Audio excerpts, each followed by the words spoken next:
হরি।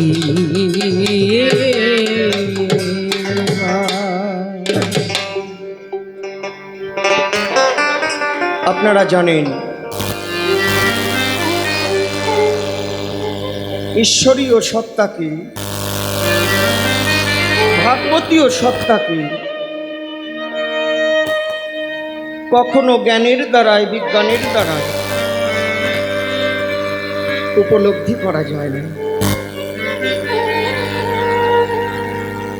ঈশ্বরীয় কৃপা, ভাগবতীয় ভক্তি, ঠাকুরের প্রতি ভালোবাসা একমাত্র ঠাকুরকে পাওয়ার পথ। আমরা ঠাকুরকে পাবো বলে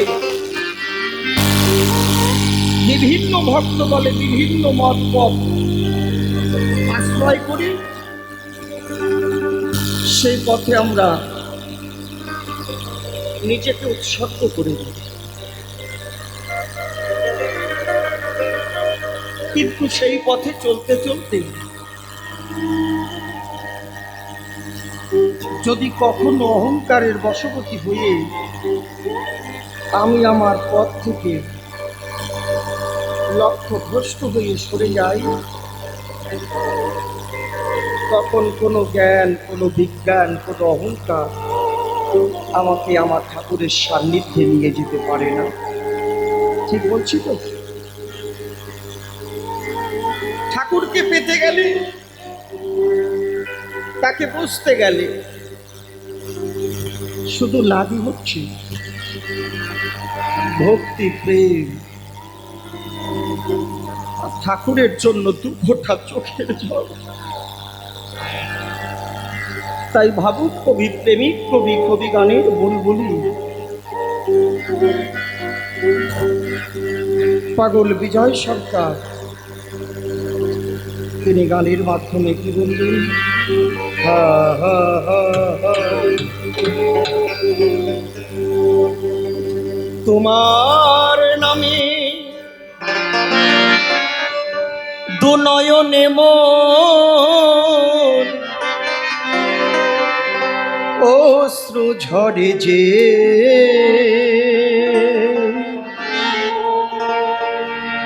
তুমি আছো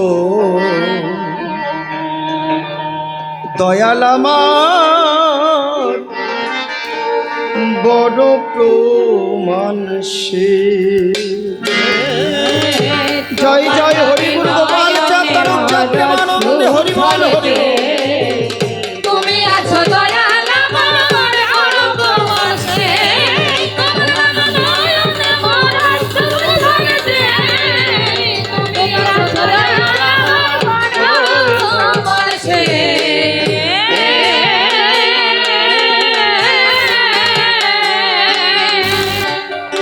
আমার জ্ঞান বিজ্ঞানের যুক্তি প্রমাণ,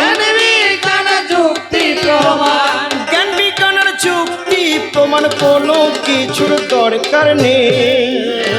তুমি আছো দয়াল আমার বড় প্রমাণ সে, তোমার নামে নয়নে মোর অশ্রু ঝরে যে, তুমি আছো দয়াল আমার বড় প্রমাণ সে।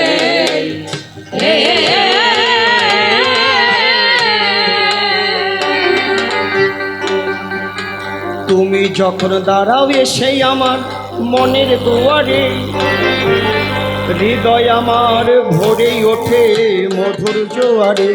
ও মধুর জোয়ারে,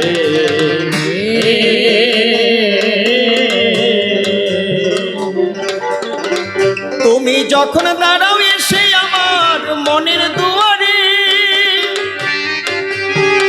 হৃদয় আমার ভরে ওঠে প্রেমের জোয়ারে। ও মধুর জোয়ারে,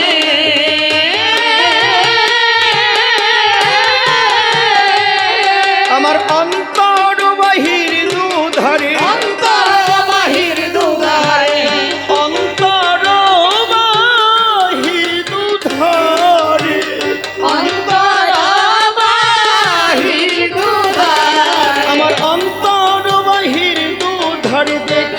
বলো তোমাকে তুমি আছো দয়াল আমার বড় প্রমাণ হে তোমার নামে নয়নে ঝরবে তুমি আছো দয়াল আমার বড় প্রমাণ হে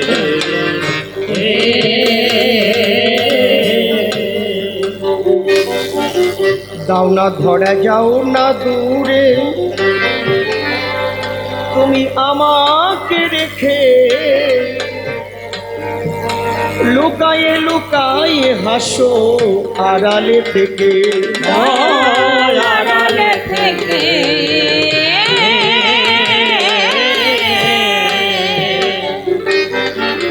দাও না ধরা যাও না দূরে আমাকে রেখে লুকায়ে লুকায়ে হাসো আড়ালে থেকে আড়ালে থেকে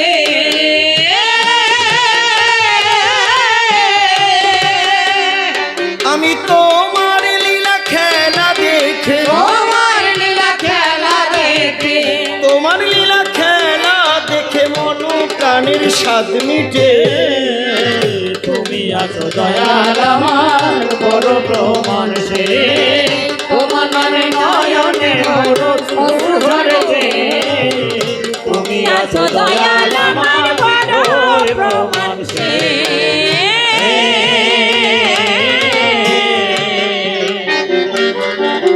ঘড়িতে চাহি না অসার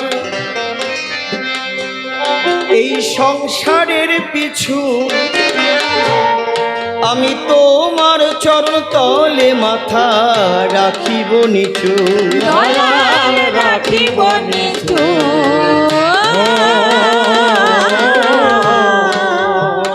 এভাবে আমার বলতে যাহা কিছু আমার বলতে যাহা কিছু আমার বলতে যাহা কিছু সবই তোমায় সঁপে দে তুমি আছো দয়াল আমার বড় প্রমাণ সে তোমার নামে নয়নে ভর সুধরে যে তুমি আছো দয়াল আমার বড় প্রমাণ সে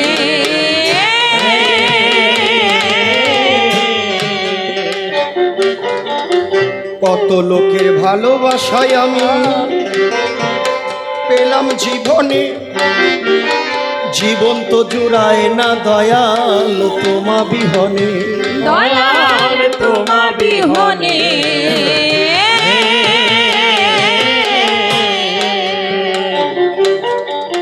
ভাবুক কবি প্রেমিক কবি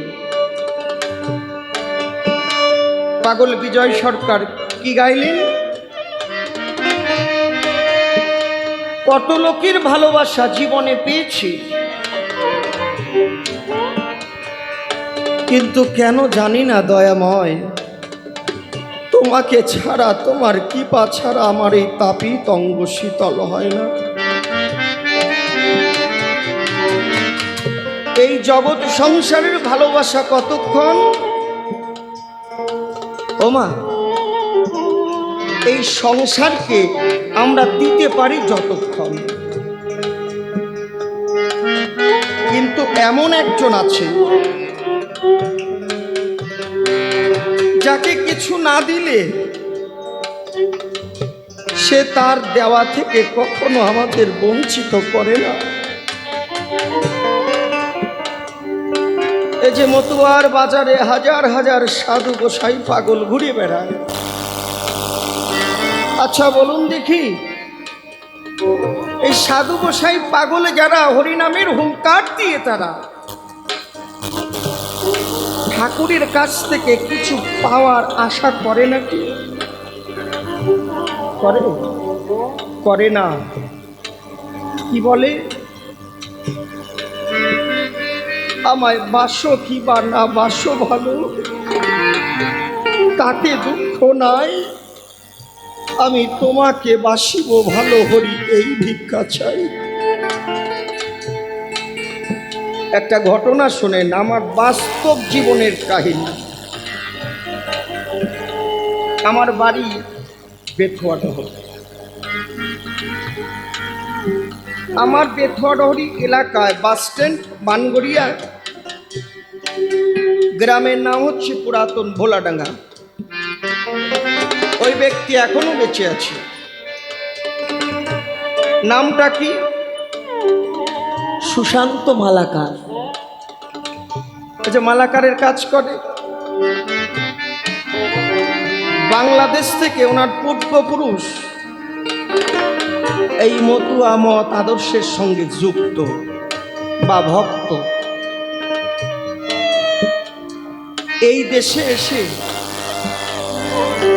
এক এক করে প্রথমে তার দুটি কন্যা হয়, তারপর দুটি পুত্র হয়, চারটি সন্তান। তার মধ্যে পরবর্তীতে আর একটি ছোট্ট একটি ছেলে সন্তান জন্ম নিয়েছে। আমার এলাকা বৈষ্ণব, মতুয়া ছিল এক ঘর, তাও কেউ জানতো না। যে ছেলেটা পরে জন্ম নিয়েছে নাম দিয়েছে অলোক, তার আগেরটা গোলক। মেয়ের একটার নাম শান্তি, একটা সত্যভামা। দেখেছেন, সবই ঠাকুরের নাম দিয়ে দেওয়া। ওই যে ছোট্ট ছেলেটা হঠাৎ করে এমন একটা রোগে ওকে চেপে ধরে, ও ভালো করে বাবাকেও চিনতে পারে না, মাকেও চিনতে পারে না। কোনো সন্তান যদি কোনো পিতা মাতাকে চিনতে না পারে, তাহলে ওই পিতা মাতার মতো হতভাগা হতভাগিনী আর হয় না জগৎ সংসার।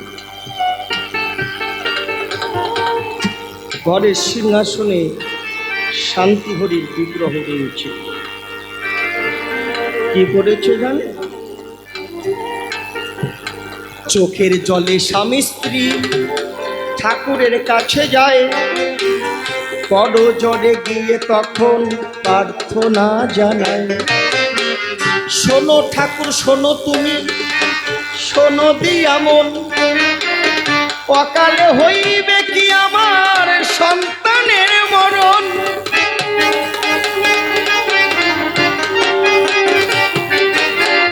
স্মৃতিভ্রষ্ট হইয়া সে ঘুরিয়া বেড়ায়, চোখের জলে পিতা মাতা দুজন কাঁদিয়া বেড়ায়।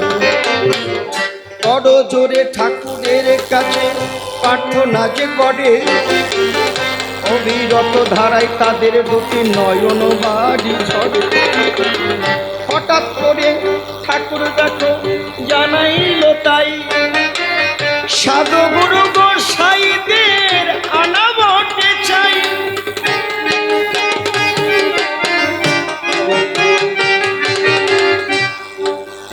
পাগল, এই মতুয়ার বাজারে সাধু গোসাই পাগল আছে। একবার এনে যদি তাদের চরণ ধুলি আর তাদের বদনের হরি নামের ধ্বনি যদি শোনাস, অনায়াসে তোর ছেলে ভালো হয়ে যাবে, আর চিন্তার কোনো কারণ নাই বলি তোদের পাশ। উনি গরিব মানুষ, কোথায় পাবে টাকা? মহোৎসব করতে টাকা লাগে, তাই না? অনেক কষ্ট করে ভিক্ষা করে ভক্তের দ্বারে দ্বারে মহোৎসবের আয়োজন করেছি। হাজার হাজার ভক্ত, শত শত সাধু গোসাই পাগল যখন এসেছে,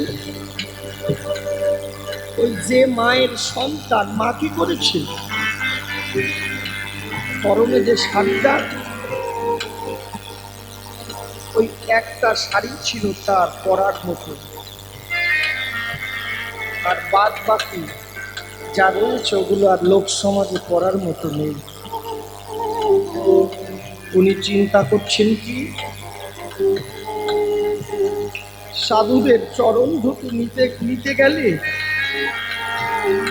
একমাত্র শাড়ির অঞ্চল দ্বারা না নিলে আর কোনো পথ নাই। উনি কি করেছে জানেন? উনি ভালো কাপড়টা শাড়িটা ছেড়ে একটা ছিন্ন শাড়ি পরিধান করে যখন সাধু গোসাই পাগলটা ঢুকছে, চোখের ছলে বুক ভাসিয়ে হরিনামের ধ্বনি দিয়ে ওই মা তখন নিজের অঞ্চলখানা বিছিয়ে দিল। যখন হরিনামের হুঙ্কার দিয়ে সাধু গোসাই পাগলটা প্রবেশ করলো, তাদের চরণ ধুলি মা আঁচলে তুলে ছেলেকে কাছে ডেকে জড়িয়ে ধরে চোখের জলে যখন ছেলের মাথাতে ভক্তি প্রেমের মিশ্রণ করে অর্পণ করেছে, ঠাকুরের দিকে তাকিয়ে ওই ছেলে বলছে, ও মা, ও বাবা, তোমরা কতদিন আমাকে কাছে নাও না, কথা নাও, একটু কোলে তুলে নাও। সম্পর্কে আমার দাদু হয় মালাকার, সুশান্ত মালাকার। উচ্চ স্বরে বলছে যে সারাটা জীবন জগতের জন্য সব বিতরণ করে দিয়েছি, আজ সাধু গোসাই পাগল ঠাকুরের নামের যে মহিমা, আমার এই ভক্তিটুকু, প্রেমটুকু, ভালোবাসাটুকু যদি আমি ঠাকুরের জন্য দিতাম, হয়তোবা আমার জীবনে কোনো ভালো পরিণাম হতো। চোখের জলে বুক ভাসিয়ে গড়াগড়ি দিতে দিতে সন্তানকে জড়িয়ে ধরে হুঙ্কার যখন দেয় উচ্চ স্বরে, ওই ভোলা ছেলে তখন হরির নামে পাগল হয়ে চোখের জলে বুক ভাসায়।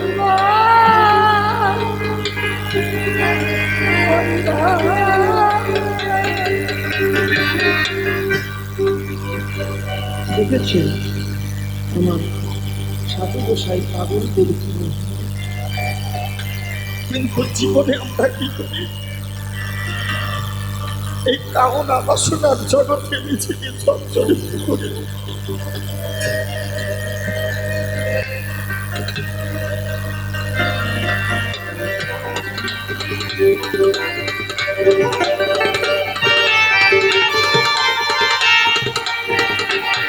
হরি বল।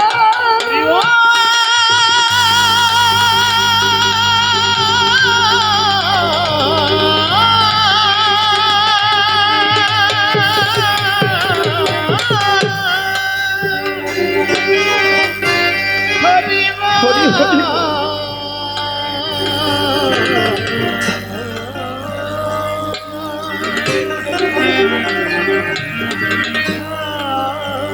এই দৃশ্য দেখে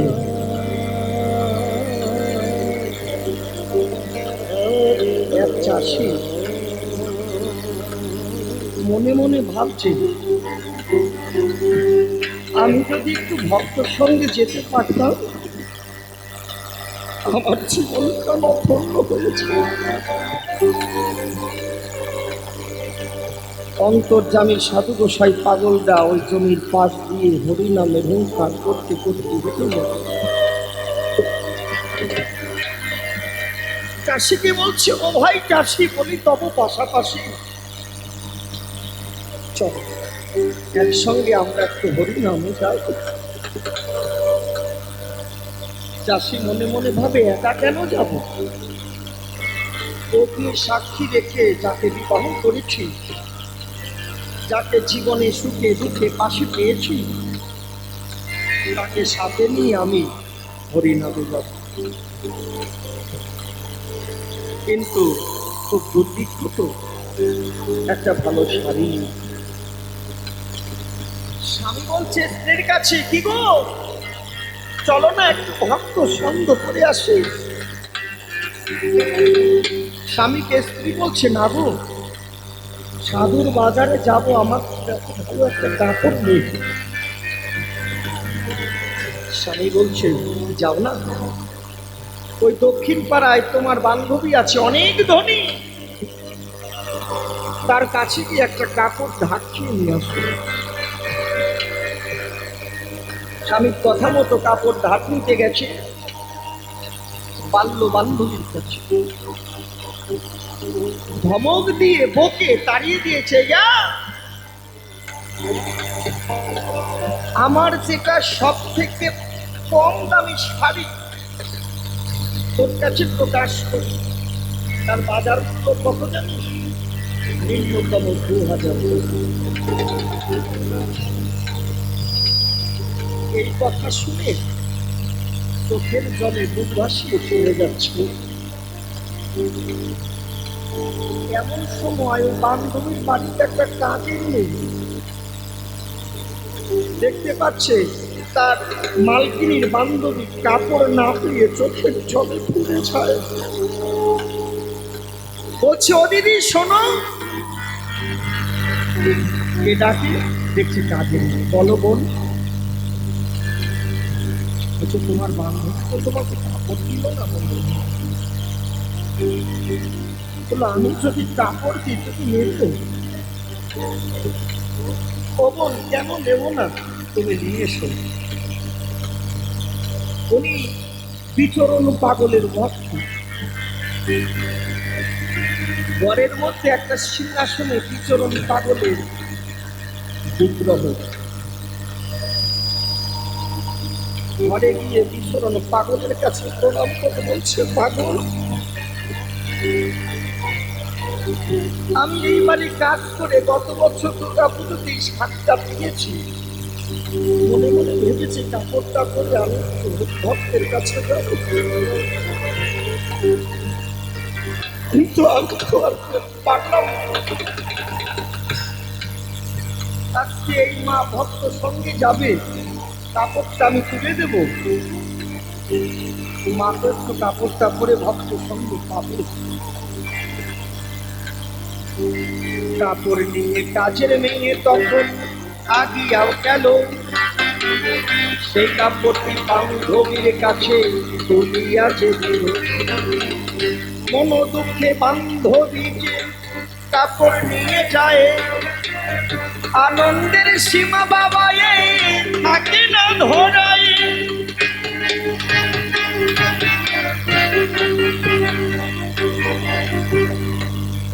চোখ তুলে যখন যাচ্ছি,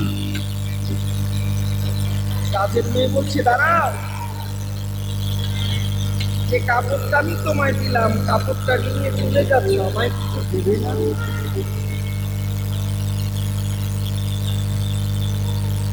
মালকিনের বান্ধবী বলছে, দেবার মতো তো কিছু আমার কাছে নেই, আমি কি দেব? বলছে, আজকে হয়তো তোমার কাছে দেবার মতো কিছু নেই, কিন্তু কাপড়টা পরে যখন তুমি ভক্ত সঙ্গে যাবে,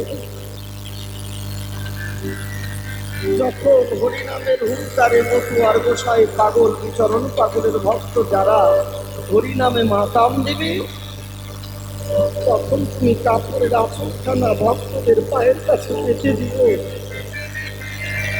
হাজার হাজার ভক্তের চরণধুলি যখন করবে, ওখান থেকে কিঞ্চিত চরণধুলি তুমি আমায় দেবে, আমি মাথায় করে নেব। ভাবলো, এত সুন্দর চেতনা যার, তাকে নামিয়ে যেতে হয়। হাত ধরে নিয়ে গেছে বাবা। সেদিনকার ভক্ত সঙ্গ এত প্রেমময় হয়েছে, হাজার হাজার পাগল গোসাই ভক্তরা তখন হরিনামে মাতাম দিচ্ছে। মাতাম দিকে দিকে চরণ ধরি যখন কাপড়ে পড়েছে, ওখান থেকে কিছুটা চরণ ধরি তখন তুলে নিয়ে কাজের মেয়েটার কাছে দিয়েছে। বলল, দিদি, আমার জীবন ধন্য হয়েছে, আর আমি সংসারের বাঁধনে থাকবো না। হরিনামে নিজেকে উৎসর্গ করে জয় হরিবল হরিবল বলে আজকে থেকে আমি মতুয়া মতো আদর্শে পাগল হয়ে যাব। তাই ভাবুক কবি, প্রেমিক কবি পাগল বিজয় সরকার কি গাইলেন? কত লোকের ভালোবাসায় আমি পেলাম জীবনে, জীবন তো চূড়ায় না দয়াল তোমা বিহনে, তোমা বিহনে।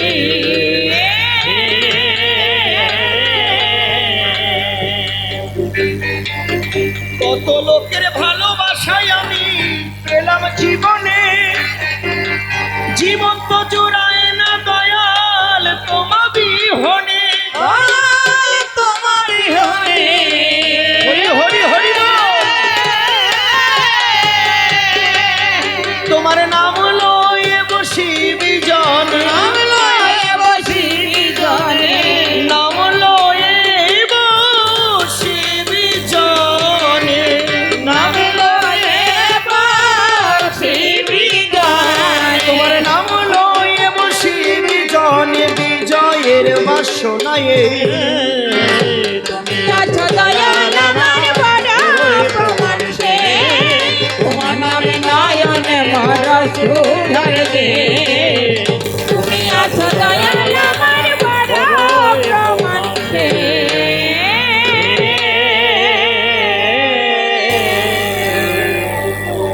প্রভু তুমি চঞ্চল, তুমি শান্ত, প্রত্যেকটা জীবের জীবনের কান্তি, জগতের চিরালম প্রভুরী বিরাট এক অদ্বিতীয় প্রভু, তুলনায় তুমি অতুলনীয়, জগতে একমাত্র তোমার তুলনায় প্রভু। তার সাধ্য আছে প্রভু তোমায় বর্ণে, বর্ণিতে হার মানে বর্ণে স্বর্ণে পটনে প্রভু তোমার ধরে। ও প্রভু, গাছের পাতায় যত রেখা, রেখা নয় তোমার দয়াল নাম কি রেখা, দেখার মতো আর কিছু নেই। জানো ঠাকুর, বিশ্ববিজয় ভাবুক কবি, চোখে আঁকা সত্য ছবি বিশ্ব কবি রবীন্দ্রনাথ জানি। সব লোকে তাকে বলে যে গেল না স্কুল কলেজে, প্রভু এনে দিল তোমার অমর লোকের ঘরে। ও প্রভু, তোমার কি তাহলে শুকনো বাগে ফুলো ফলে শোভিত হয় দিবস রজনী। সে কামনা মেনে সুখে এ কাব্য সাগরের বুকে ভাসাইলাম আমার জরা জীবিত পরিশান। যাক কোনো শিক্ষা করে সাই, এবার যাব কবির কাল্পনিক ভূমি। তার আগে সভা মাঝে আপনাদের পুরোভাগে ভক্তি পূর্ণ প্রণাম জানাই। আপনারা আমাকে করবেন আশীর্বাদ, যা হতে যাবে স্বাদিষ্ট হবে না। অসৎক্রিয়া খুঁটিনাটি ছেড়ে ফেলে দেহের ময়লা আমার দেহটাকে করে ঘাটি পবিত্র করতে পারি যেন ভিতর এবং বাহিরের স্বভাব। নামটি আমার কমল সরকার, সপরিচয় দেওয়া দরকার। তুলে বলি কাব্য সমাধান, বাড়ি আমার পেছুয়া ডহরি বানগড়িয়া বাসস্ট্যান্ড, পুরাতন ভোলাডাঙ্গার গ্রাম। আমার বিপক্ষীয় কবি যিনি বাবু নিত্যানন্দ সরকার হলেন, তিনি অত্যন্ত জ্ঞানী, উনি জানেন সর্বজন।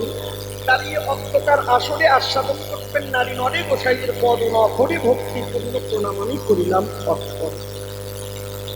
এবার কমল সরকার নামটি নাশ করি, কল্পনার সূত্র ধরে হরিবর সরকার হয়ে আসরে গোলাম দণ্ডায়মান। আমারই কল্পনা মতে গোসাই, তারক গোসাই হবেন এ সভাতে, বিধিমতে শুধু সতে সেই আকৃতি আপনারা তাকে দর্শন করবেন যত ভক্ত প্রাণ। এইবার কোথা হতে আলোচনা দুইশো কথা না বললে হবে না। কবি কাব্যের বেচা কিনা পরিবারে দায়। এবার আমি কমল সরকার নামটি পরিহার করে হরিবর সরকার নামটি ধরিয়ে তারালাম আসরে, আবার বললাম পুনরায়। আপনারা জানেন সর্বজন এই হরিবর সরকার আর তারক গোসাইয়ের মধ্যে গুরু শিষ্যের সম্বন্ধ সত্যের সুযোগ, তাই না? তাহলে আমি হরিবর সরকার, কাব্যের বাজারে আমার অত্যন্ত দর। নারী নট করছেন আকর্ণন। এবার গুরুদেবের সাক্ষাতে দাঁড়িয়ে অন্ত সব হাতে নির্ভীমতে কিছু প্রশ্ন তাকে করতে। আচ্ছা, আপনারা জানেন সবাই এই তারক গোসাইয়ের পূর্বপুরুষ যারা ছিল, কালী ভক্ত তারা ছিল ভালো, এটা কিন্তু মিথ্যা কথা নয়। তাহলে কালী ভক্ত যারা যারা হইয়ে কালী নামে মাতো আরা, আমার গুরুদেবেরও ছিল ওই ভক্তারা। সবাই ওই শাক্ত ধর্ম কিছুদিন পরে দিয়ে ছেড়িয়ে তারপরে গেল বৈষ্ণবের বাজারে। এটাও কিন্তু মিথ্যা নয়, আপনারা জানবেন সবাই। এবার ওই বৈষ্ণব ধর্মে ঘুরিয়ে ঘুরিয়ে কিছুদিন পরে সেই ধর্ম দিয়ে ছিঁড়ে তারপরে কিন্তু যায় মতুয়ার বাজার, ঠিক কিনা? আচ্ছা আমার কাছে বলুন দেখি, এই বারে বারে মত পাল্টালে পরে তাকে কোনো ভক্ত সাধু গোসাই বলা সম্ভব না। গীতার মধ্যে লেখা আছে, খুলে বলবো আপনাদের কাছে, স্বধর্মে নিধনং শ্রেয় পরধর্ম ভয়াবহ। মানে নিজের ধর্ম আশ্রয় করে তখন মুক্তির দাবি করে, যদি মৃত্যু হয় তখন সংসারে, সেইটাও কিন্তু ঠিক, তবু নিজের ধর্ম ছাড়া ঠিক না। তাহলে সনাতন ধর্মে আছে 5টি সম্প্রদায়, দেব আমি তার পরিচয় কি? সৌর, শাক্ত, গানপত্র, বৈষ্ণব, এই 5টা সম্প্রদায় আছে। তার মধ্যে শাক্ত বৈষ্ণবকে আশ্রয় করেছে। তাহলে কোন অভাবে, কি কারণে এই শাক্ত বৈষ্ণব ধর্ম ছেড়ে দিয়ে তখনই এই মতুয়ার বাজারে ধায়? তোমার কাছে নিবেদন জানাই, শাক্ত ধর্মে বৈষ্ণব ধর্মে কি অভাব ছিল যার জন্য তোমাকে নতুন করে মতুয়া মত পথ আদর্শ গ্রহণ করতে হলো? ভালো করে বলবে, কাব্য সবার গায়। তবে আপনারা জানেন বেশিরভাগই এই ধরনেরই আলোচনা হয়, কিন্তু মূলত বিষয় কোথায় জানেন? এই যে আমার কবি গান গাওয়া কেমন শোনেন, মানে এই মুখে ঠাকুরের কথা কইয়া আবার বাজে গল্প বলতে ইচ্ছা হয় না। এই গোসাইয়ের সঙ্গে আলোচনা হচ্ছিল, কিন্তু না কইলেও তো পারবো না। আমার কবি গান গাওয়া কেমন জানেন? জানেন না? একটু শোনেন। ওই রামকান্ত কামার, আপনারা কামার বোঝেন?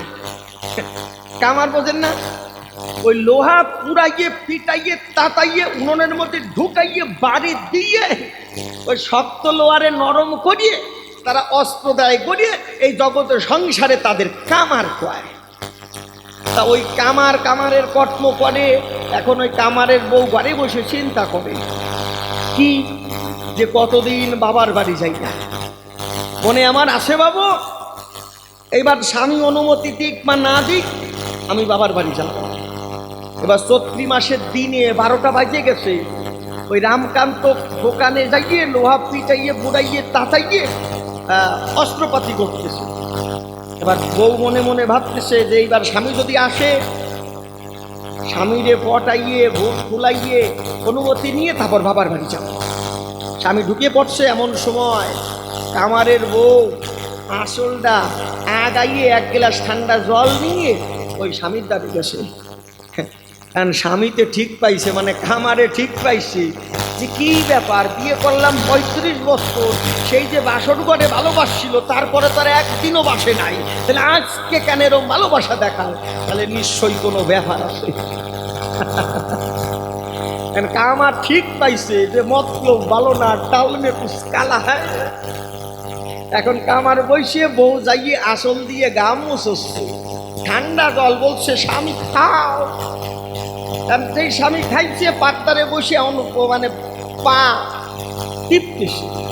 কামার বলতে যে শোনো, বেশি ভাবটা খাইয়ে না, পরিষ্কার করিয়ে কাশো, কি কমা তাই কম, এই জায়গা বসো।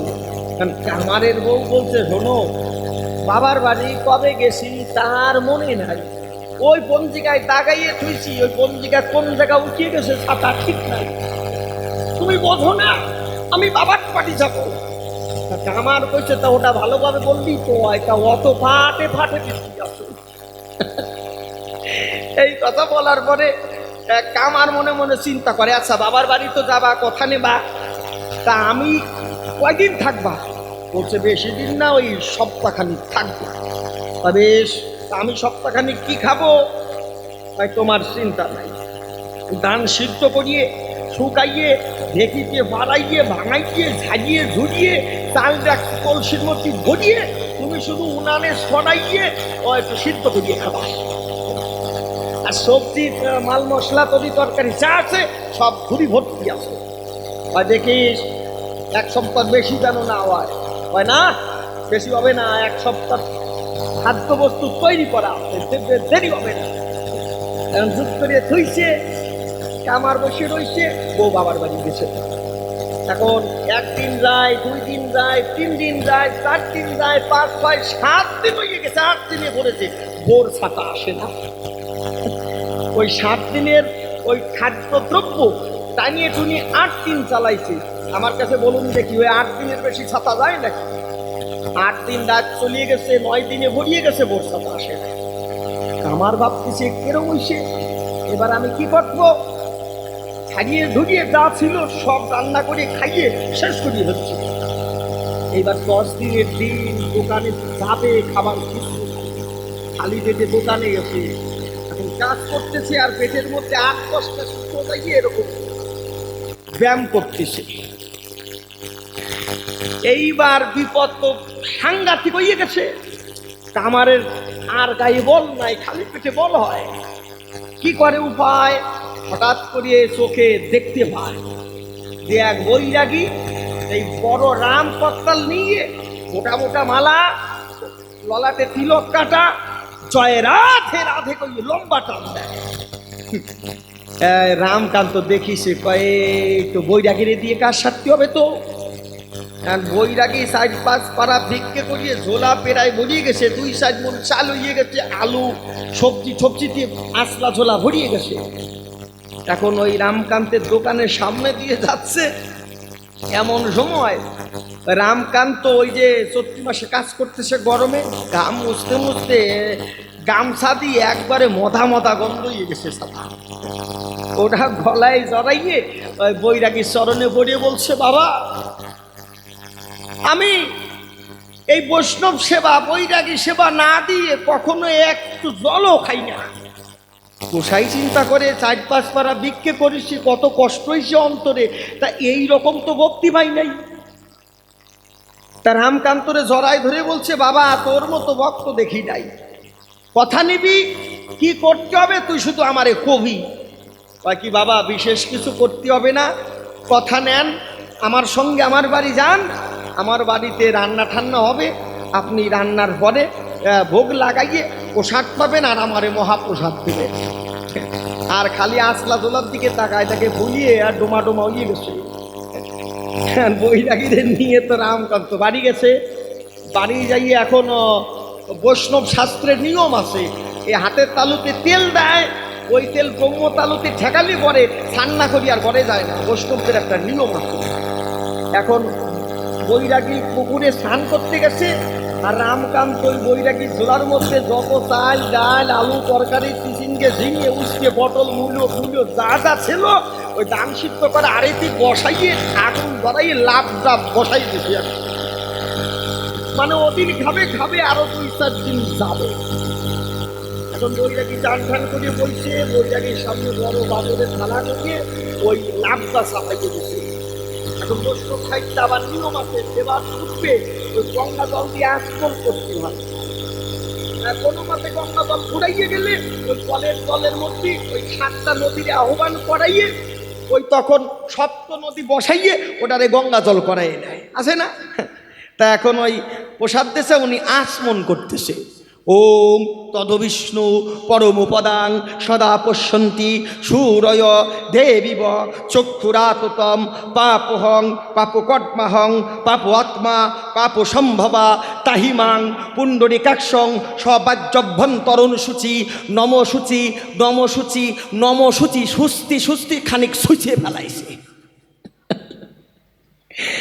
রামকান্ত কয়, গোসাই সোছাছুচি ভরে করেন, আগে প্রসাদ দেন। মা খাইয়ে ঠাকাইয়ে প্রসাদ নেবে। এখন গলায় গামছা নিয়ে সনাতন ধর্মের নিয়ম আছে, ভক্তি না করলে প্রসাদ হয় না। ওই গামছা জড়াইয়ে রামকান্ত বলতেছে, গোসাই সেবা নেন, ডক করে নেন।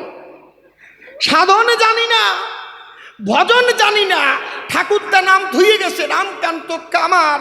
গোসাই যা কিছু সেবা করতেছ কিছু আমার না, সবই তোমার।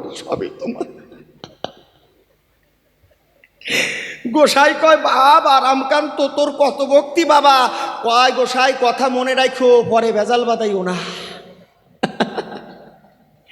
গোসাই খাইয়ে ঠাইয়ে পেট এইরকম ফুলাইয়ে কোলে বালিশে কায় তৈয়ে শুয়ে রয়েছে। এখন দুপুর গড়ায় বিকাল হয়েছে, লাভ দিয়ে উঠিছে, বাড়ি যাবে। রামকান্ত বাবা কথা নে, তাড়াতাড়ি ঝোলা টোলা ভিড়াইয়ে দে, বাড়ি যাব। কয়, গোসাই ওই দেখেন আপনার ঝোলা ওই যে চাতালে বাঁধানো রয়েছে। এখন তাকাইয়ে দেখে কপাল, এইরম বেগুনের মতো ফোলা ঝোলা এইরম ঠুস মারিয়ে গেল কেন? এর মধ্যে চাল ডাল তরকারি কোথায় গেল? রামকান্ত, এই বাবা, এ আমার মাল মশলা তরি তরকারি কই? কয় গোসাই চটিয়ে যাবেন না। সেবার সময় কি কইছি মনে নাই? সাধন জানি না, ভজন জানি না, ঠাকুরদা নাম ডাকছে রামকান্ত কামাত, ওই যা কিছু সেবা করছো কিচ্ছু আমার না, ছাতা সবই তোমার, এখন বেচাল বাজাইলে হবে না। আমার কবি গান হচ্ছে আপনাদের ঘরের জিনিস আপনাদের মতন, এখন কিছু হইলে আমারে আবার ভেজাল বাঁধাবেন না। তা তারও গোসাই করি নিবেদন, এই মতুয়ার মধ্যে কি পেলে? মূলত মতুয়ার আদর্শ কি, নীতি কি, আদর্শ কি, সম্প্রীতি তোমার কাছে নিবেদন জানাই। তুমি এসে সভা পড়ে ভালো করিয়ে ব্যাখ্যা করিয়ে বুঝাই দেবে আমায়, কেন তুমি শাক্ত ধর্ম বৈষ্ণব ধর্ম দিলেছে। এরপরে জানতে চাই তোমার গোচরে কত সুন্দর লীলামৃতখানা তুমি লিখেছ, শ্রী শ্রী হরি লীলামৃত। ওই গ্রন্থ পড়িয়ে আমি গেছি সমস্যায় পড়িয়ে, কিছু কিছু জায়গায় বুঝতে পারি নাই। আপনারা জানেন সবাই মতুয়াদের মধ্যে গুরুবাদ নাই, তাই না? কি বলেছে?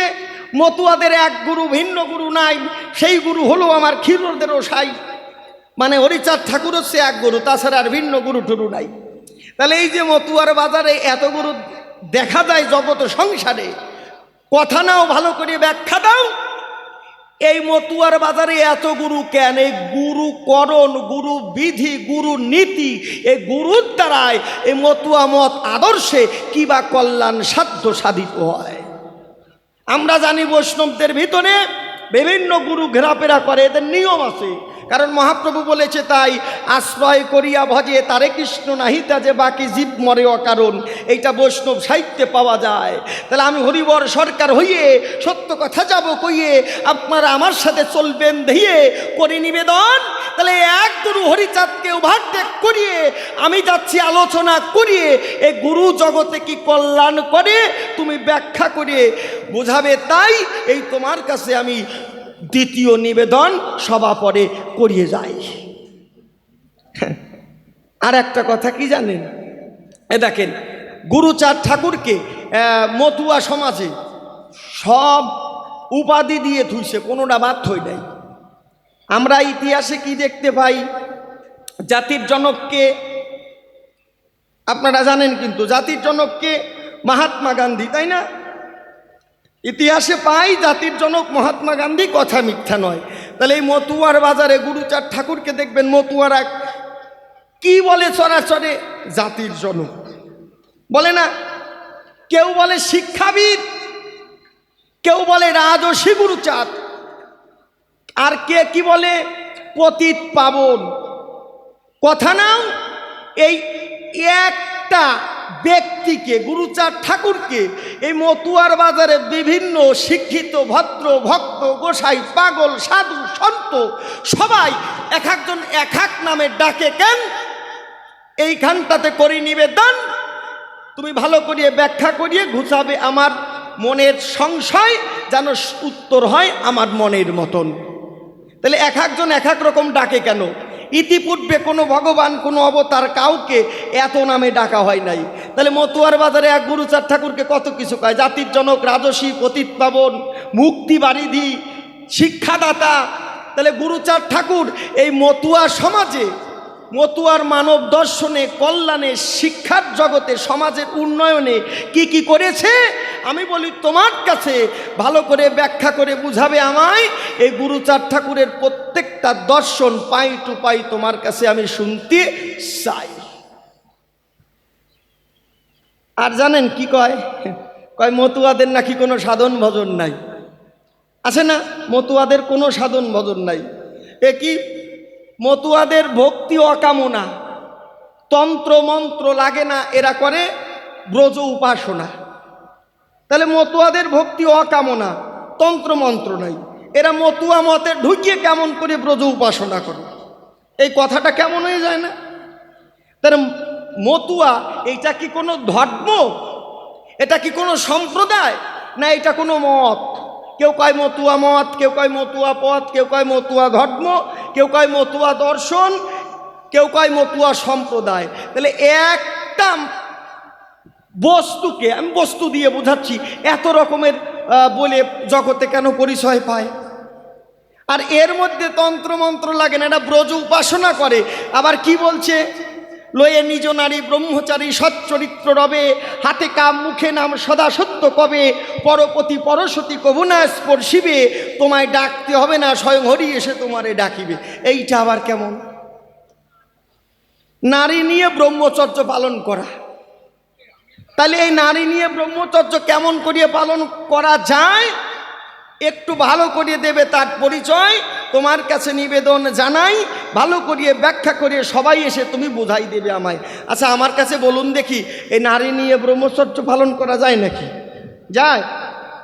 আপনারা জানেন গ্রিক দেশের এক দার্শনিক বলেছে, এক মায়ের পেটে, খুব ভালো করে বুঝবেন, একই মায়ের পেটে যদি দুটো সন্তান হয়, একটা পুত্র একটা কন্যা, তাহলে পুত্রের বয়স 18 বছর হয়ে গেছে আর মেয়ের বয়স 16 পেরিয়ে গেছে, মানে 1-1.5-2 বছরের ডিফারেন্স। তাহলে ছেলে 18, মেয়ে ধরেন 16, বড় বড় হয়ে গেছে, মা বাবা বাড়িতে নাই, ভক্ত সঙ্গে গেছে।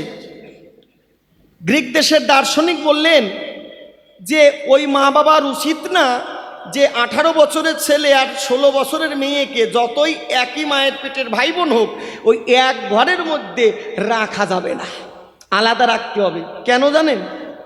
এই যে কাম রিপু আছে না, কাম ক্রোধ লোভ মোহ মদ মাৎসর্য, এই রিপুর মধ্যে প্রথম হচ্ছে কাম।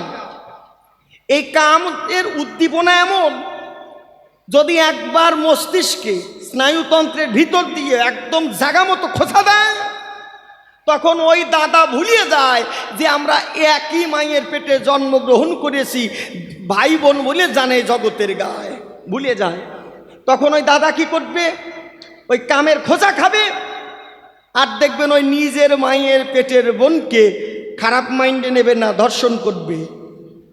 এখন বর্তমানে আনন্দবাজার যুবসংঘ বিভিন্ন পত্রিকাতে দেখা যায় যে একই মায়ের পেটের ভাই বোন দাদার দ্বারাই বোন ধর্ষণ হয়। তাহলে এই বর্তমান বাস্তব দর্শনের উপর দাঁড়িয়ে জানতে চাই, তাহলে এই জগতে নারী নিয়ে কেমন করে তারা ব্রহ্মচর্য রক্ষা করতে পারে ভালো করে বুঝাই দেবে আমায়। এবার একটা গান গাবো, আপনারা শুনবেন সবাই, তারপর গোসাই এসে মধুর আবেশে আপনাদের আনন্দ দেবে, আপনারা আস্বাদন করবেন যত ভক্ত সম দল।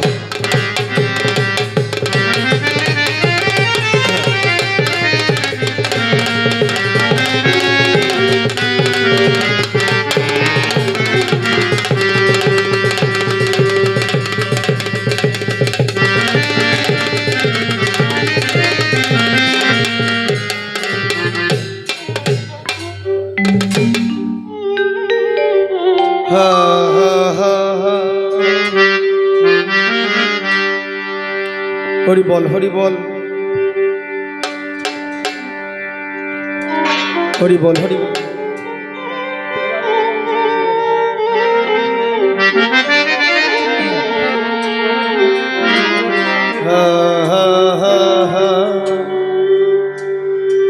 ওই আমি মানুষ নামে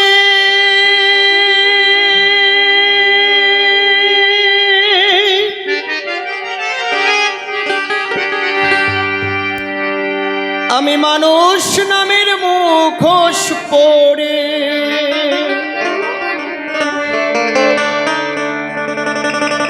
ও দয়াল কুবাসনায় দিন কাটাই,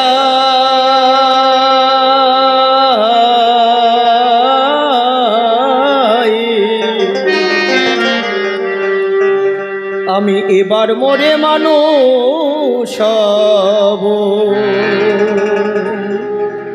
আমার সে ভরসা নাই। আমি এবার মনে মানুষ হব, সে ভরসা নাই। আমি এবার মনে মানুষ হব, সে ভরসা নাই।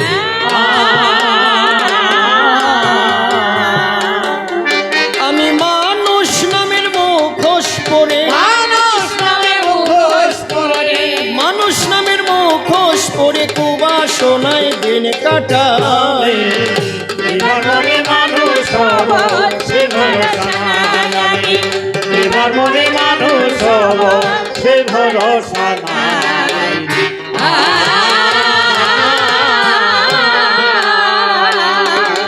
যার কৃপাতে মানুষ হয়ে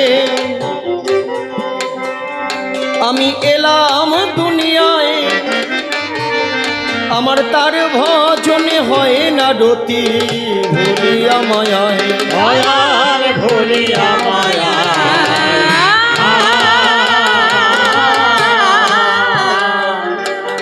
যার কৃপাতে মানুষ হয়ে এলাম দুনিয়ায়, আমার তার ভজনে হয় না রতি ভুলিয়া মায়ায়। ভুলিয়া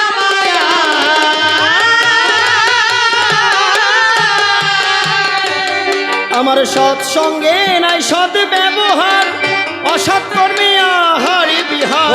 সঙ্গে নাই সদ ব্যবহার, অসৎ সঙ্গে আহার।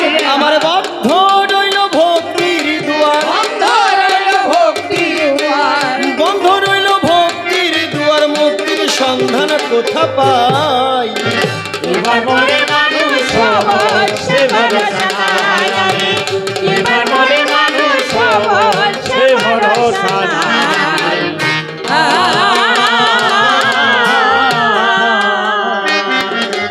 বিষয়ের এক বিষের বাসায়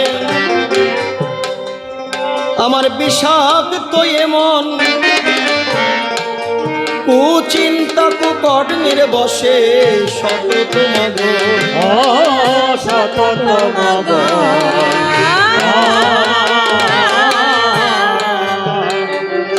আমার মন বসে না হরি নামে, আমি সদাই মতো থাকি কামে। মন বসে না হরি নামে, আমি সদা তো থাকি কামে। আমার কি হবে যে পরিণামে? কি হবে যে পরিণামে? কি হবে যে পরিণাম সে ভাবনা করি না আমি। এবার মনে মানুষ সহজ, সে ভরসা নাই। আমি এবার মনে মানুষ সহজ, সে ভরসা নাই।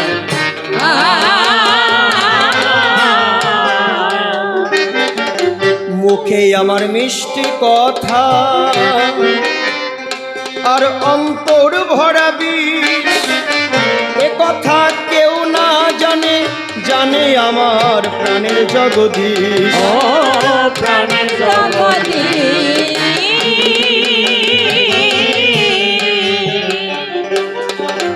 মুখে আমার মিষ্টি কথা অন্তর ভরা বিষ, এ কথা কেউ না জানে, জানে আমার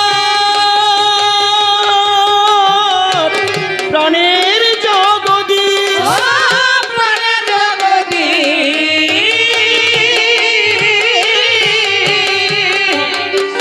শেষ বিচারের মঞ্চে উঠে জীবন ছবি উঠবে ফুটে।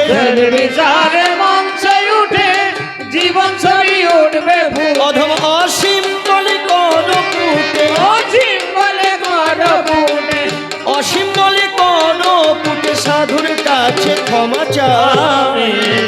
এবার মনে মানুষ সহজ, সে ভরসা নাই। আমি এবার মনে মানুষ সহজ, সে ভরসা নাই।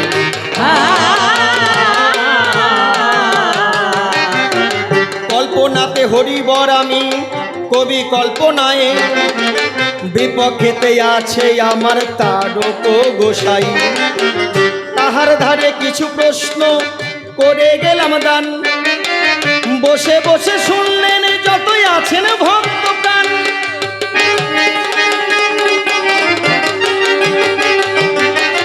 তারক গোসাই পূর্ব হতে শাক্ত ধর্মে ছিল, বসে বসে শুনবেন যত আছেন ভক্ত দল।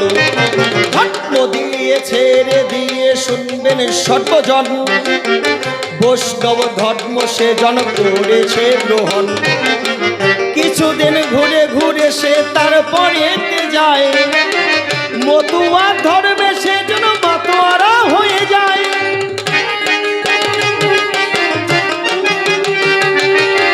গীতার মধ্যে দেখো লেখায়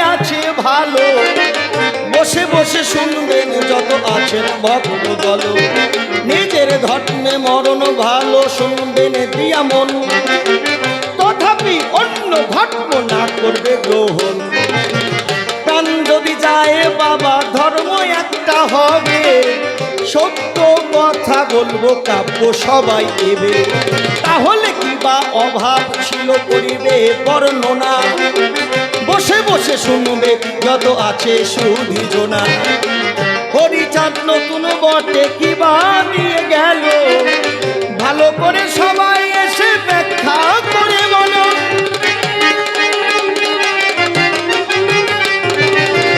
ধর্মের দেখো দেখো চারটে সিঁড়ি রয়, সেই ধর্মে যদি একটা ছোট হয়, তিনটের ওপর ধর্ম থাকিবে ধরায়, দুটো যদি চলে যায় বাবা কাজ হয়ে তখন যায়, একটা যদি খুঁটির উপরে দাঁড়াইয়া থাকে, দুর্বল হয়ে যায় আমি বলি সবার বাকি। একটা ধর্ম চারটে খুঁটির উপর যদি রয়, পূর্ণতারে দেখো ধর্ম যে বলয়, তাহলে বারে বারে করে পরিবর্তন, আপনারা শ্রবণ করবেন যত ভক্তগণ। এইখানে তোমার ধারে আমি করলাম বর্ণনা, বসে বসে শুনবো যত আছেন ভক্তজনা। তারপরে ধরে ধরে আমি জানাই নিবেদন, আপনারা মনোযোগে তাই করিবেন আকর্ষণ। নারী নিয়ে ব্রহ্মচর্য কেমন করে হয়, সুন্দরভাবে তুমি বোঝাই দেবে তাই। হয়ে নিজ নারী ব্রহ্মচারী সচ্চরিত্র রবে, হাতটা মুখে নাম বাবা সত্য কথা কবে। পরপতি পরশতি তুমি প্রভু নাশ করছিবে, তুমি না ডাকলে হরি তোমারে ডাকিবে। একই মায়ের পেটে যদি জন্মগ্রহণ করে, দাদা বোন যদি থাকে একই ঘরে, গ্রিক দেশের গার্জনী করে গেছে মানা, এক ঘরে একাকি থাকা চলবে না চলবে না। কামে যদি মারে খোঁজা আপনার শুনবে না ভক্তগণ, দাদা ভুলে যাবে তখন সেই বচন। একই মায়ের পেটে তারা জন্মগ্রহণ করে, কামে উদ্বেদনায় ধর্ষণ তখন করে। মতুয়া মতো দর্শে দেখি বাড়ি পাই, নারী নিয়ে ব্রহ্মচর্যের কথা বলে যায়। কেমন করে ব্রহ্মচর্য হবে বটে ভালো, ভালো করে সবার মধ্যে বোঝাইয়া বলো। এরপরে গুরুচাঁদ দর্শনে আমি যাই, বসে বসে শুনবেন যত আছেন ভক্তদয়ে। গুরুচাঁদ জাতির জন্ম করেছে বর্ণনা, অনেক মতুয়া বলে কথা মিথ্যা না। রাজর্ষি গুরুচাঁদ অনেকের মুখে পাই, কেমন করে গুরুচাঁদ ঠাকুর আদর্শী যে হয়। জাতির জনক বলে আবার শোনেন দিয়া মন, কেউ বলে এই জাতির পরে উন্নয়ন। ইতিহাস পড়লে পরে জানা মতে যায়, জাতির জনক মহাত্মা গান্ধী কথা মিথ্যা নয়। কেউ বলে শিক্ষাদাতা গুরুচাঁদ ছিল ভালো, কেমন করে হলো তুমি সবাই এসে বলো। এইখানেতে তোমার কাছে জানাই নিবেদন, সুন্দরভাবে করবে তুমি তাহারি বর্ণন। তারপরেতে আরেকটি কথা বলে যাই, বসে বসে শুনবেন আপনারা সবাই। এই তো একে ধরে ধরে করতে আলোপন, সুন্দরভাবে আমি করিব বর্ণন। এই হরি নামে মতুয়ারা পাগল হয়ে যায়, হরি নামের দ্বারা জগতের কিবা কল্যাণ হয়। এই নাম বৈষ্ণবদের মহাপ্রভু দিল, চৈতন্য চরিতামৃতে লেখা ছিল ভালো। হরি বলে দেখো বলে গোরা রায়, আপন সহস্তে বালু দিল তাহার গায়ে। শ্রীক্ষেত্র পুরী দামে হরিদাসের কাছে, মহাপ্রভু বসা ছিল বলি সবার পাশে। ধীরে ধীরে মৃত্যুবান যখন করে ভান্ডনা, সুন্দরভাবে বসে বসে ভক্তজনা। হঠাৎ করে প্রাণবায়ু উড়িয়া গেল, মহাপ্রভু সেদিন বলে হরি হরি বলো। ওই তো ধনী মহাপ্রভু করে বটে যায়, একই নাম কেন মতুয়ারা এই ধরাই করয়। এই হরি নামে যদি সবই পাবো হরে, আমরা কেন যাব মতুয়ার বাজারে। পূর্ব হতে নামের সৃষ্টি করিবেন বর্ণনা, আপনারা বসে বসে শুনবেন ভক্তজনা। আর তাহারে বেশি কথাই আমি বলবো না, ছেড়ে দিয়ে যাবোই আমার কবির কল্পনা। অনেক ভাবে অনেক কথা বলতে গেলে পরে হয়তো বা দোষ ত্রুটি হয়ে যেতে পারে। আপনাদের কাছে আমি করি নিবেদন, দোষ ত্রুটি আমার আপনারা করিবেন মার্জন। এই দিকেতে আছেন যতই আমার পিতৃগণ, বন্দনা করে যাই সবারই চরণ। এই দিকেতে আছেন যত আমার মায়ের জাতি, নত শিরে সব চরণে জানাই যে প্রণতি। এরপরে তারও গোসাই সবাকে আসিবে, কাহারও ভাবের কথা প্রকাশ করিবে। এর পরে এসে কোন কোন কথা কয়, কোন ভাবেতে দিয়ে যায় তার ভাবের পরিচয়। এ ভাবেতে প্রশ্নপত্র করে গেছি দান, আপনারা বসে বসে শুনলেন ভক্তগান। যাক চলে, বেশি কথা বলবো না, অল্পে অল্পে ছেড়ে দেব কবির কল্পনা। এরপরে তারও গোসাই সবাতে আসিবে, তাহারও ভাবের কথা প্রকাশ করিবে। দেখি এর পরে এসে কোনো কথা কয়, কোন ভাবেতে দিয়ে যায় তার ভাবের পরিচয়। এভাবে তো ধরিয়ে ধরিয়ে প্রশ্ন করি দান, আপনারা শ্রবণ করলেন যত ভক্তগণ। বড় বড় কবি আলে যারা বটে ছিল, কালের টানে তারা স্বদেশিতে গেল। রক্ষা করিতে গেলে এ বাংলার কৃষ্টি, নতুন দুই একটার করতে হবে সৃষ্টি। আমার প্রতি দৃষ্টি আপনারা করে যাবেন দান, ফুটে ওঠে গুরুদেবের কাপে ফুলবা গান। এদিকেতে আছেন যত আমার পিতৃগণ, আমি বন্দনা করে যাই সবারই চরণ। এদিকেতে আছে যত মাতৃ জাতি মাগো, নত শিরে সব চরণে জানা যে প্রণতি। মাতৃ আশীর্বাদ যদি বাবা করে তবে সুন্দরভাবে আলোচনা হতে পারে, তবে লাভ মতো জলে দুধে দিতে হবে, জল ফেলে দিয়ে গাই তবে অন্তরে অন্তরে দেখলাম প্রথমবারে সাঙ্গ হইয়া গেল। যাবার আগে ওই জায়গায় রস পাইছে, ছোট্ট একটা গল্প মনে পড়িয়ে গেল, না কইতে পারবো না। আপনারা খুব তালে তালে নাচিছেন, আমি দেখেছি। ওই যে মায়েরা যে কি সুন্দর নাচে। ও বাবা, আমরা গান গাইতে গেছি উত্তর দিনাজপুর টুঙ্গি দিঘি। ওই জয়ন্ত বাওয়ালি আছে না, বাচ্চা ছেলে গান গায়, ওরে কপাল, ও তো আসর তো মাথাইয়ে দেশে, ওই জায়গা আমাদের গান পড়েছে। তার আগের দিন আমরা চলে গেছি দূরের রাস্তা, তো ওই জায়গায় ওই কমিটির যিনি ক্যাশিয়ার, ও তার এক বন্ধু বাউল গানের দল করেছে, বাউল গান। তার নাম কি দেশে জানেন? জানো? 3 টেরা দাস বাউল। হে বাপের জীবনে আপনারা শোনেন দেশে, আপনারা শুনেছেন রাধাকৃষ্ণ বাউল সম্প্রদায়, হরিচাঁদ গুরুচাঁদ বাউল সম্প্রদায়, মঙ্গলচণ্ডী বাউল সম্প্রদায়, তারপরে জয়গুরু বাউল সম্প্রদায়।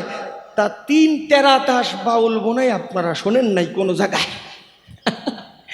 আমি ছুটিয়ে গেছি, পরের দিন গান কিনা আগের দিন উঠে পড়ছি, যা বলছি দাদা শোনেন আগাই আসেন। আর উনি আগাই এসে বলছি, দাদা আপনাদের দলের নাম কি প্রচার হচ্ছে, 3 টেরা দাস কেন? কয় দাদা এ ভয়ের কিছু নাই। তাই বলছি এ তো নাম বাবার জীবনে শুনি নাই। কয় শোনো নাই তাই শোনো। তা বলছি কেন? কয় শোনো, আমরা দল করেছি 3 টেরা মিলে। তো একজন হচ্ছে সামান্য তেরা, দ্বিতীয় জন হচ্ছে ওর থেকে একটু উন্নত পর্যায়ের তেরা, আর আমি হচ্ছে জাত তেরা। ওই 3 টেরা মিলে দল করিছে। বাবা দলে এমন কিছু নাই যে নাই, যা নাই তাও আছে। ঢোল আছে, কাশি আছে, বেহালা আছে, সারেন্দি আছে, হারমোনিয়াম আছে, অর্গান আছে, টুংটুঙ্গি আছে, ডুগডুগি আছে, তারপরে 1 তারা আছে, 2 তারা আছে, আবার ওরা 3 টেরা। 18-20 জন হয়ে গেছে। এখন ওই গান 3টে থেকে ওরা দল বল নিয়ে ঠেলে উঠেছে। এখন প্রথম শিল্পী প্রথমে গান গাইছে ঘন্টা 2-1, আসরে প্রায় লোক হয়ে গেছে 15-20 হাজার। এবার দ্বিতীয় শিল্পী উঠেছে, আসর আরো বড়িয়ে গেছে। এবার তৃতীয় শিল্পী যে উঠছে ও কি আর সহজে নামতেছে, ভাবতেছে লোক আরো বড়িয়ে যাক তারপরে নামবো। এখন দল বলে একসাথে উঠেছে, কি বলবো আপনাদের কাছে, ওই কেউ তো আর বাইরে যায় নাই, ওই প্রত্যেকের প্রস্রাব পাইয়ে গেছে। মানে ওই 2 ঘন্টা 4 ঘন্টা, আর ওনার 1 ঘন্টা হয়ে গেছে, 6 ঘন্টা প্রায় বসে থাকা যায়। কতগুলো লোক এখন একজন আরেকজনের ইশারা দিচ্ছে, এই এই আমরা গুরু ধরি বাজনা শিখছে, শিল্পী বোঝে না যে আমরা প্রস্রাব করবো। কয় শোন, যদি না বোঝে আমরা বাজনার মাধ্যমে বোঝাইয়ে দেবো আমাদের প্রস্রাব পাইছে। কয় এই কেডা বুঝবি আগে, কেডা কেডা? কয় কি শোন, তুই গত বছর 50 কেজি লাউ কাটিয়ে 1 তারা করছিস না, তো ডালকা এইরম কষা। তা কেউ দেখবেন 1 তারা এই তর্জনী দিয়ে টুং টুং করিয়ে বাজায়, যারা একটু ভালো মাপের তারাই মধ্যমা দিয়ে বাজায়, কেউ আবার 5-8 এরম কাট করিয়ে নেয়, মানে বাজাইয়ে জুত হয়। আর সবাই করছে ভাই তোরে একতারাতে আগে বুঝোই দে আমাদের প্রস্রাব পাইছে, তারপর আমরা দেখে নেবো। এখন একতারায় কি করছে জানেন, এরম পোঙাটা বেঁকাই এনেছে, একতারা এরম ধরেছে, পচ্চাপ চাপছে, পচ্চাপ চাপছে, পচ্চাপ চাপছে, পচ্চাপ চাপছে, পচ্চাপ চাপছে, পচ্চাপ চাপছে, পচ্চাপ চাপছে, পচ্চাপ চাপছে, পচ্চাপ চাপছে, পচ্চাপ চাপছে, পচ্চাপ বাজাতি বাজাতি ওই বেটা হাঁপাইয়ে গেছে, তাও শিল্পী বোঝে না ওরা প্রস্রাব করবে। একজন আর কপাল ঘামিয়ে গেছে, এই চোখের কুড়া দিয়ে নাকের গোড়া দিয়ে গড়তে গড়তে জাগা মতো নেটাইয়ে গেছে।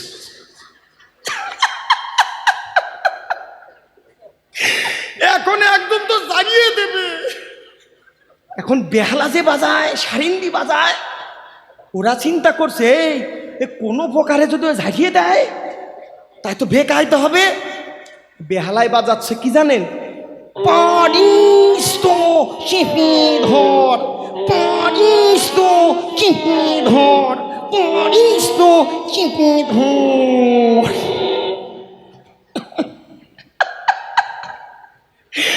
আমার কাছে বলুন দেখি, প্রস্রাবের বেগ 90 ডিগ্রির উপর উঠে গেলে আর সাকিয়ে ধরা যায় নাকি?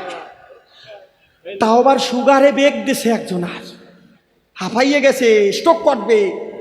যে দোতারা বাজায় ও চিন্তা করে ওর তো বাঁচাইতে হবে, কি করিয়ে বাঁচানো যায়, ও বুঝোই দিচ্ছে, না পারিস তো কিছু কিছু ছাড়, না পারিস তো কিছু কিছু ছাড়, না পারিস তো কিছু কিছু ছাড়, কিছু কিছু ছাড়, কিছু কিছু ছাড়, কিছু কিছু ছাড়। যেই ছাড়ার কথা কইছে উনি কি আর আছে, উনি ঝাড়িয়ে দিছে। ওই প্রস্রাব ঢেউ খেলতে খেলতে ঢেউ খেলতে খেলতে আর একজন আর পাশার তলায় যায়, নেটাই দিয়ে গেছে। উনি কয় আমি একা ভেজবো কেন, উনি কাট করে ছুড়িয়ে দিয়েছে, 2-4 জনের মুখ বুড়িয়ে গেছে।